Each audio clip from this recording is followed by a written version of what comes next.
Hey guys, and welcome to the channel. This week I want to talk about sports betting research and what you need to do in order to be profitable. Let's get into it.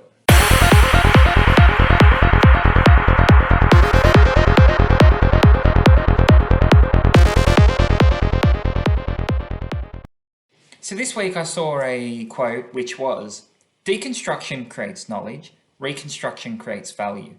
And I thought that philosophy is exactly how I create my models for sports betting, and it's what has enabled me to be profitable over the long term. So let's break this down and how it actually works. So essentially, what you want to do with a sport is you want to look at it from the overall perspective and start to take parts of it and break down the statistics to see how they interact with each other and what they do. So let's look at horse racing, which is an area that I look at. You've got barriers, for instance, there's one aspect. You've got the jockey, you've got the trainer, you've got the horse's last start, you've got other horses it's competed against and how they've gone. You've got many different factors. You've got weight, you've got wind, you've got the weather, you've got the track condition. You can put all these things together and build up a model that has some value. But the first part of that is being able to deconstruct each part of the overall picture to find out what's important and what really has little value. So many of you may have seen the movie Moneyball featuring Brad Pitt, or you may have even read the book by Michael Lewis that the movie's based on. This is a great book that goes into the philosophies that are required in order to be a profitable sports punter. Now, when you think about it, it was using sabermetrics, which is the analysis of baseball statistics in order to create some value. But it was using that to form a team that essentially built up the important statistics to win baseball games. Now, we as punters need to do the exact same thing in order to find where teams are undervalued or overvalued in a particular situation. So we need to break it down and understand the sport or the races that we are looking at. So sabermetrics is a great area to start if you want to do some reading on how to do research into an actual sport. Now, it has gone into other sports, and I'm sure if you search for a particular sport and look at how they're analyzing it, you're going to find many people, especially the big sports like NBA, NFL, and the Major League Baseball categories, where they're going to have done a lot of analysis and worked out what works. Now, the trick is they have to keep doing this. Things change over time, rules change in sports, and as one metric becomes overvalued, other ones will become undervalued, and that, as a punter, is where we can get an edge and make a profit. So the great thing is that even though we look at these metrics and find an edge, those edges are going to appear and disappear over time just because other people are also going to find it and they're going to bet on those same edges, reducing the odds and bringing them closer to an efficient market. Not all markets are efficient, and depending on what stats you're using, you will find advantages in the odds based on your edge.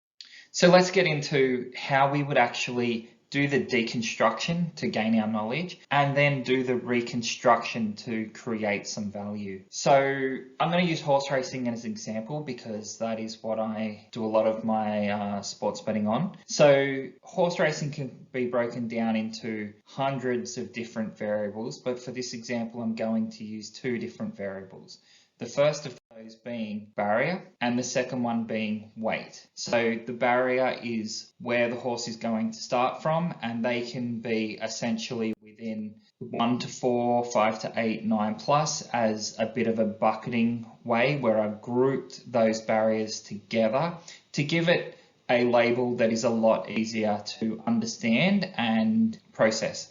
So barriers, as I've said, inside, middle and wide. So a horse that is on the inside is going to have to travel less distance, and especially if you start looking at the speed ratings and how quick they get out, inside barriers can be a big advantage. But you also have the middle, and you've also got wide horses. Obviously, horses that are stuck out wide are going to have to travel more distance, are going to run into more problems as they try to get into a position in the running, and they're going to be slightly disadvantaged depending on their running style. We can look at weight as well. So we've deconstructed barrier, now we're deconstructing weight. So weight can be light, average, or heavy. Now I've just picked a few different weights here that we can use, but essentially light, under 55 kilograms being carried, average is 55 to 56, and heavy is any that are greater than 56 kilograms.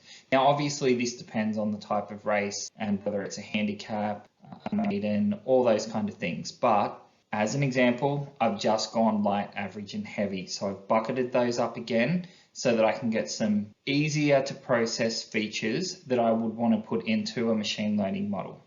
Now, that's our deconstruction. So we could have a look and work out strike rates, the profit or loss on each of these different labels, and we could come up with a bit of an understanding of how a horse race and horses perform within when they compete against each other. So this is the deconstruction. We're building our knowledge of how a race actually works. Now, we need to get some value. So what we want to do is start recombining these where we believe we've got some advantages. So let's assume that we know that horses that are inside and light generally have a much better advantage because they can get away quicker, they can get to the front of the field, and they can hold that position for longer. So we may put together 3 different buckets that we could put into our modeling. So we'd have inside light, inside average, and inside heavy. So this is just a combination of barrier and weight put back together.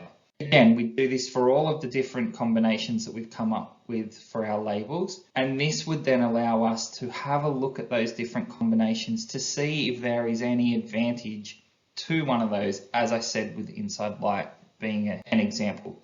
Now, you don't just want to put anything together, you want to take the knowledge that you've gained by deconstructing the variables and then put them into buckets that make sense. These 9 things could easily be passed into a machine learning model as a simple flag, 1 or 0, and the model would easily be able to interpret that and come up with a good understanding of how they influence the race.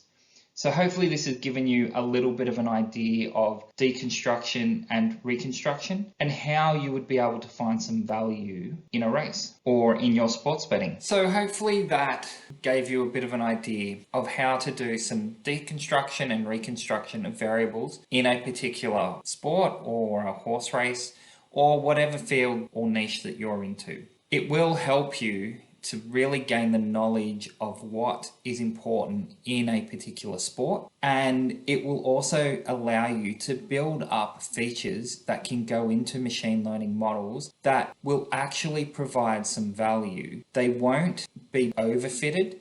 This happens a lot if you don't tend to bucket up your variables. So if you think about it, if I had just gone with each of the barriers, let's say there's 12 for a standard race, and I went with weights and there was 10 of those, and I just took every single barrier and I put it with every single weight, we would end up with 120 different buckets, and there just wouldn't be enough data for every bucket because a horse would only fall into one of those buckets. But now, by bucketing them up into the different areas, as I did for barriers and weights, we have been able to ensure that there is a larger number in each of the buckets.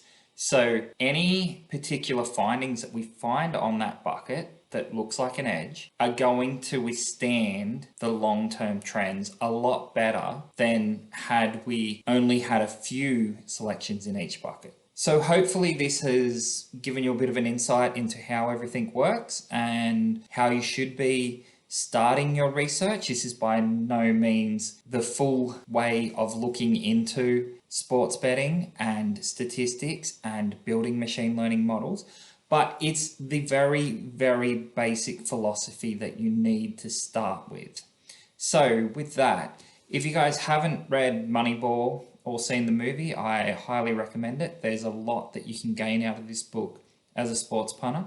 So I'll put a link in the description. And I'll leave it there, and hopefully this video has given you a little bit of knowledge and can help you get on the right track with your sports betting. So keep betting on yourself, both in life and in sport, and have a great day. Thanks.